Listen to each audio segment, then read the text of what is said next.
You know, as cool as it may have seemed, especially this morning, we saw wind chills drop down into the teens. You look at our average high for this time of year, be 45. We're sitting pretty much right there at Joplin Regional Airport. And remember, we really don't peak out till about 3, 4 o'clock in the afternoon. So it really, even though it may seem like there's a little chill out there, it's very seasonably comfortable. Now, we do have a pair of 38s up in Nevada and Stockton, but everybody else sitting pretty much low to mid 40s. Been absolutely delightful. Now, we are seeing the wind begin to pick up here from the northwest. Got a gust out of Chinook coming in at 22 miles per hour. And just recently, Independence and Nevada just about to 20 miles per hour. And so that does mean that we have a little wind chill in effect right now. Only feels like 32 in Iola. Now, Iola actually dropped down to 16-degree wind chill earlier this morning, 38 in Neosho, and it feels like 37 in both Chetopa and in Commerce. I said earlier that you could have taken a snapshot during the morning show, just overlaid it as far as where the clouds were down to the south and the central, north, and that splice right there been clear, and that's the way it's been all morning long. But we're going to get some afternoon sunshine here because what happened is the wind shifted, the darker area, meaning the lower the pressure, as it pushed off toward the Mississippi earlier this morning. We got a big high pressure system sitting over here to the west that is slowly making its way, and that's going to mean a clear afternoon and night as well.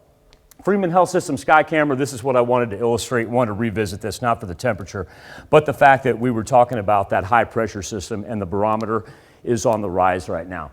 This is the system that we paid attention to earlier this morning because it was rather impressive. We knew it wasn't going to end up as snow here, but when this thing came off of the Four Corners, it was pretty much all encompassing for portions of New Mexico and Colorado. Then as it moved over the panhandles, you got that warming trend. It's right just to the south of us. If you could make it up into central Arkansas, they had 50-degree temperatures this morning compared to us sitting right at the freezing mark.